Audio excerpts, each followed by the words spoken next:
Les super-héros de ton assiette, ce sont eux, les fruits et les légumes. Ils te protègent des maladies et de la fatigue, car eux seuls possèdent la vitamine C nécessaire pour être en pleine forme. Alors, es-tu prêt à suivre l'évolution de ces armes redoutables? C'est parti!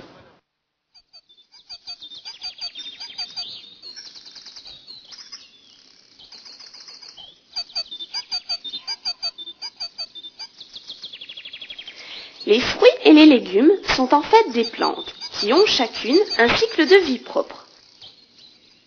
La saison est la période pendant laquelle ils arrivent à maturité et deviennent bons à récolter.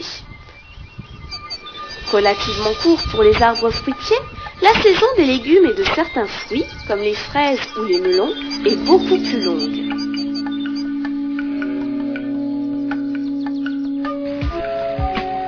Le travail du sol est primordial pour la qualité des fruits et surtout celle des légumes. Cela ne se fait pas sans peine. Les producteurs doivent labourer la terre, la rendre plus fine et, surtout, ne pas oublier de la nourrir avec des engrais ou du fumier. Ah, ce n'est pas facile ce métier. Pour être grand et fort et pouvoir conduire un gros tracteur comme eux, il te faudra manger toute ta soupe. Tiens, qu'est-ce qu'une petite coccinelle vient faire ici? Figure-toi que parfois, certains insectes, comme les coccinelles, sont élevés et introduits dans les plantations pour protéger les cultures. Car ces petites coccinelles vont dévorer les méchants pucerons, nuisibles aux fruits et légumes. Une telle technique de protection des cultures est utilisée par l'agriculture biologique. L'agriculture traditionnelle privilégie l'utilisation d'insecticides moins écologiques pour éliminer insectes et risques de maladies. Pour parler de manière relativement simple de l'agriculture biologique, ce qu'on peut dire, c'est que ça s'apparente beaucoup à l'agriculture que faisaient nos grands-parents, c'est-à-dire que c'est une agriculture qui est fondée sur la plantation, le maraîchage et donc la plantation de produits, donc de légumes, sans produits chimiques, sans traitement particulier des sols. C'est-à-dire qu'on fait un peu comme, je vous dis, comme nos grands-parents, on met du fumier dans la terre, on plante nos graines, et puis après on fait pousser les légumes. Et puis c'est des légumes qui ont du goût, qui ont de la saveur, et qui ressemblent beaucoup aux produits qu'on avait dans le temps. Et c'est beaucoup plus de travail parce que c'est le travail que faisaient les gens dans leur jardin, c'est-à-dire qu'il faut arracher les mauvaises herbes, il faut biner, il faut retourner la terre. On travaille beaucoup à la main, donc comme il n'y a pas de produits chimiques et il n'y a pas de traitement, tout se fait à la main, donc c'est un travail beaucoup plus considérable que ce qu'on fait aujourd'hui dans l'agriculture ou dans le maraîchage actuel, où effectivement beaucoup de choses sont cultivées sur des palettes, sont même plus cultivées dans la terre. L'agriculture biologique, c'est un peu le retour aux sources, et c'est le côté un peu particulier, à la fois passionnant de cette aventure. Il existe 3 types de cultures.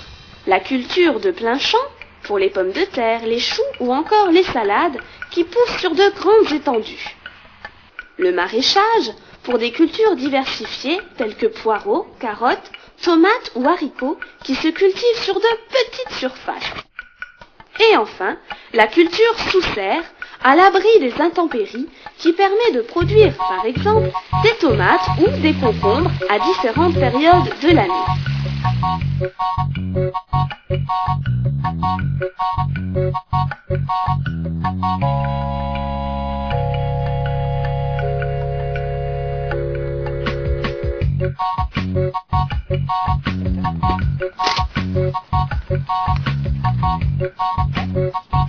Tu vois, ici, on est en train de faire des petites mottes de terre. On va y semer des graines, puis les placer sous serre.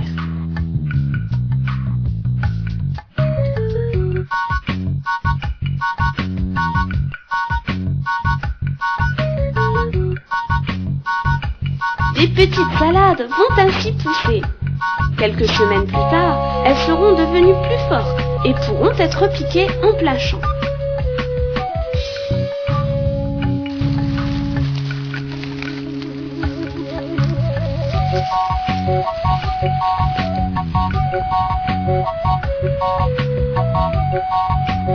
contre le temps et les variations de température, on utilise couramment des tunnels en plastique transparent qui favorisent et accélèrent la pousse des légumes.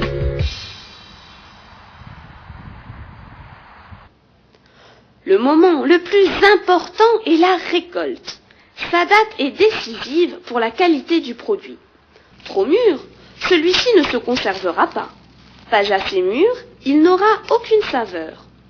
Prenons l'exemple de la fraise. C'est par la forme régulière et le calibre suffisant du fruit que l'on reconnaît sa maturité. Elle est alors cueillie avec la tige, puis nettoyée avec précaution.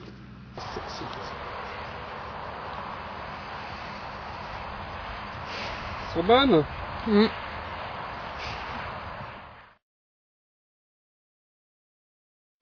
Une fois nettoyés, les fruits et les légumes doivent être emballés avec précaution pour ne pas être abîmés.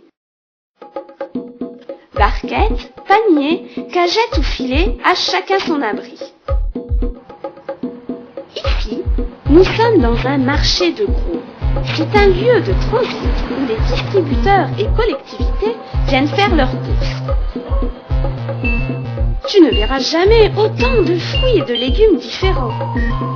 Ils arrivent en grand nombre, par camions entiers, avant de se retrouver sur les étals des marchés ou des magasins.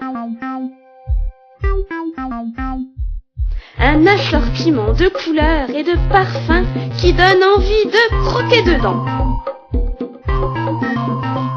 Cuit ou cru, en salade, en soupe ou tarte, ne t'en prive surtout pas.